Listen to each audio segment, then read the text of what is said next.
What is up, my fellow Eagle Fang, Miyagi-Do, and Cobra Kai frenemies?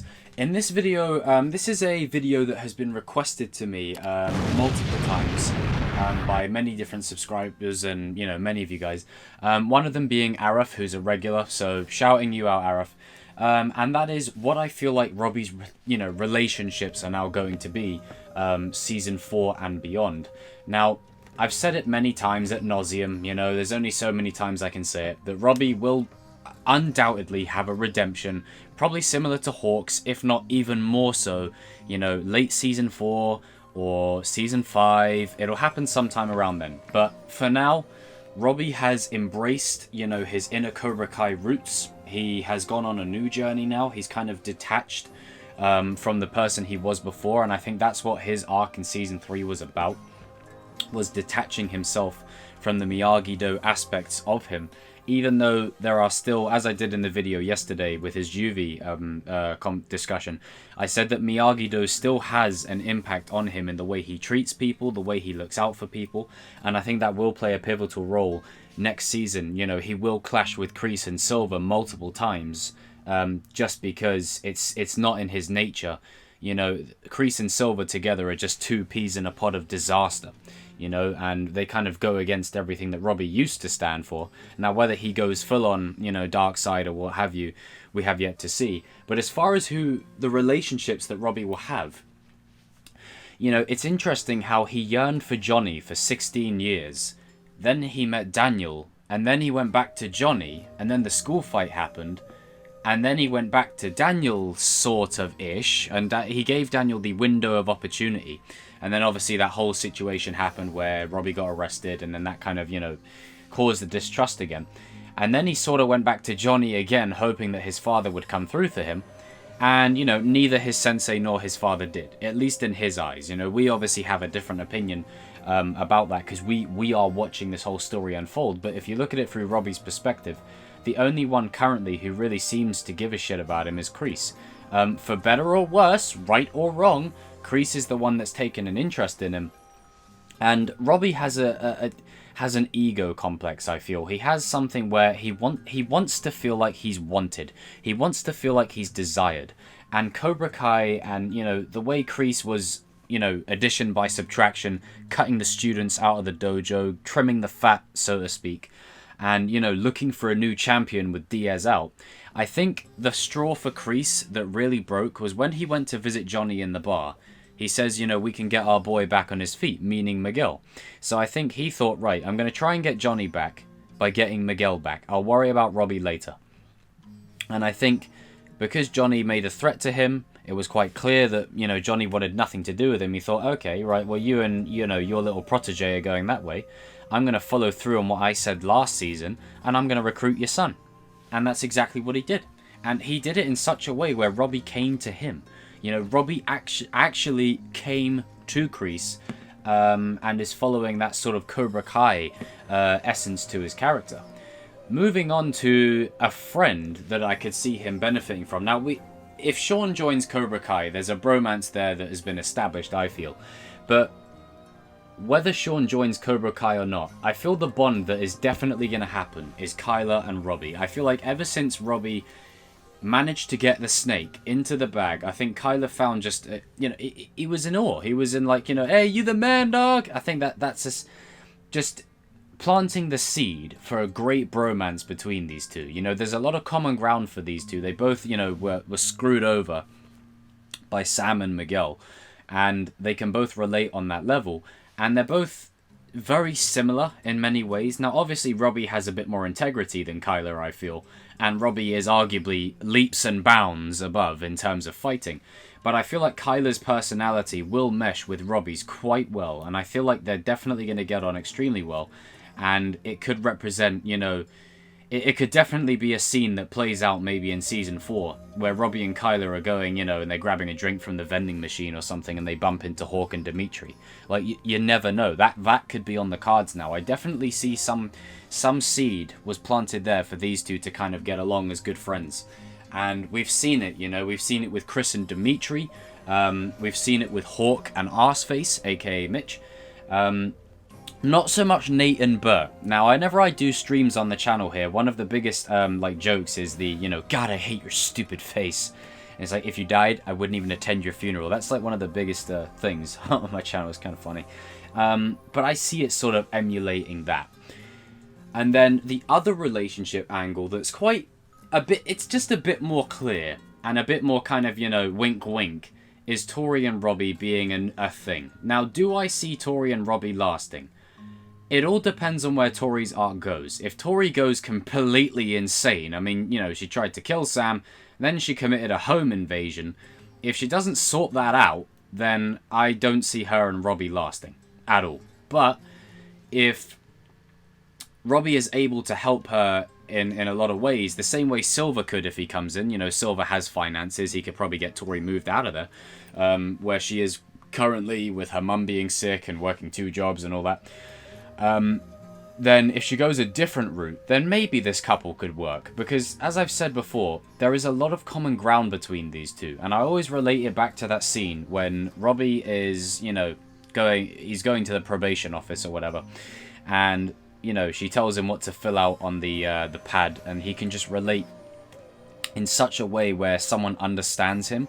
Sam, as great as she got on with Robbie, would never understand, you know, that kind of aspect of Robbie, if you know what I mean. Now, not going to completely rag on Sam, because in Season 2, she was the one who mentioned to Daniel, you know, what do you know about Robbie's home life? So, major points to her for that. But I do feel like Tory and Robbie have a lot of common ground with each other, and I feel like they could put it this way. They're going to bring the best out of each other, or they're going to bring the worst out of each other. And when we were introduced to Robbie in Season 1, when he was in Tech Town in Panorama City, or whatever it's called. You know, when they went to the prison to smack up Trey and Cruz, his 2 former friends, and they mentioned that place. When we were introduced to Robbie, you know, and he pretty much found a way to usurp the laptop and then, you know, finesse it pretty much. Him getting the Chinese Cobra from the zoo is pretty much literally him going back to his roots. He's good at that. That's what he used to do. And he's not like Hawk, where Hawk kind of just came along and did all that kind of stuff now, since he's been in Cobra Kai. Robbie's been doing it his whole life. He's used to it. He's used to, you know, doing like dodgy kind of things on the side, you know, doing whatever he can to get by. And Tory can, you know, can definitely relate to that. And I feel like there's a lot of common ground between the two of them. So it'll be interesting to see how that unfolds. Now, I know people are going to say that he's getting Miguel's sloppy seconds. I don't see it as that at all. I feel like what intrigued me most in the meeting of all 4 of them, where it was at the dance rink place in Season 2, where you had Sam and Robbie and Miguel and Tory.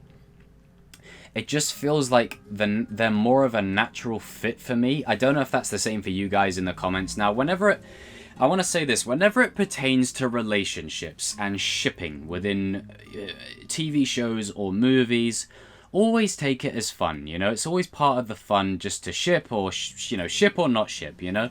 It's always part of the fun. I feel like it kind of gets to an obsession for some people where it's taken quite literally, and you know, it's just, in my opinion, it's just a very unhealthy way to kind of do things. Like, it's part of the fun, you know, just shipping this person with that person. But I feel like there's always a limit, you know, you don't want to, and I'm going to sound like a gatekeeper here, but I'm not trying to come off as that. I'm just saying that it's definitely something where, you know, it's literally an ever-evolving, always changing thing. You know, most couples will never stay together forever in real life anyway, you know, so that there is that aspect of realism to it, depending on, you know, the real stakes to it. But, you know, I just wanted to preface this by saying that, just so the comment section doesn't turn into a minefield below. You know, anytime you mention relationships or shipping, it just turns into a complete disaster down there. But this is just me giving my honest thoughts that these two are definitely naturally suited to each other, much more than Tory and Miguel, if you know what I mean.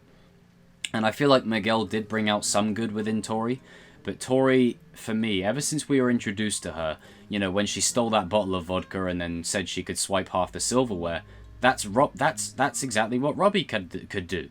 You know, he did it with the laptop. He, you know, with his friends Trey and Cruz, he did that exact kind of same stuff. And reaching in and grabbing the snake, that was the test to see if Hawk could step up and be the new alpha of the dojo, and Robbie did it. And that's why Tory gave him the nod of, you know, cool, because she knows, yeah, you know, that, yeah, that's what I'm talking about kind of thing. And Kreese, I mean, Kreese is a manipulative guy. He knows there's something going on between them, and he uses that to his advantage, like anything. But I do think he cares for Robbie in the sense that he sees Robbie as a means to Johnny. And he thinks if I have Robbie, then maybe Johnny will come back to Cobra Kai too. I mean, how many times in Season 3 was he saying to Johnny, this is your last chance, Johnny? Are you going to come back? Like, how many times? Quite a lot. But anyway, comment down below, guys. I'm interested to hear what you think about what I have to say about his potential relationships going into Season 4. You know, his potential bromance with, like, Kyler or Sean. Potential mentor-apprentice bond with Kreese.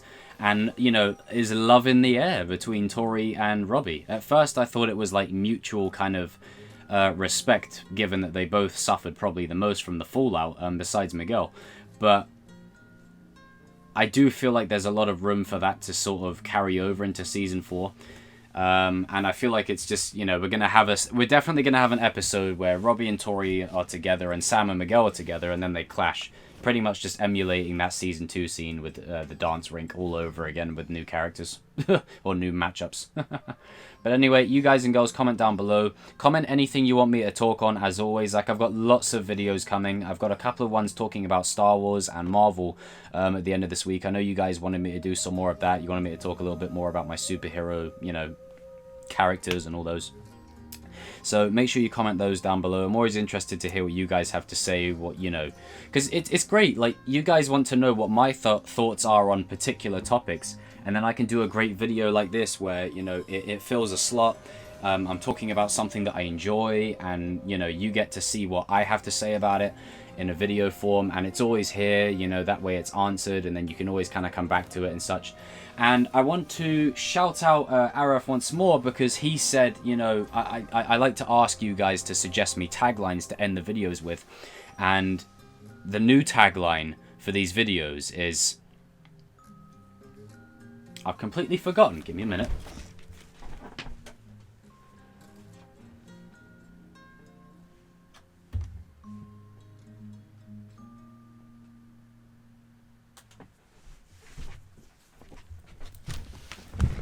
And the new tagline, in honor of Mike Barnes, is Make a Wish.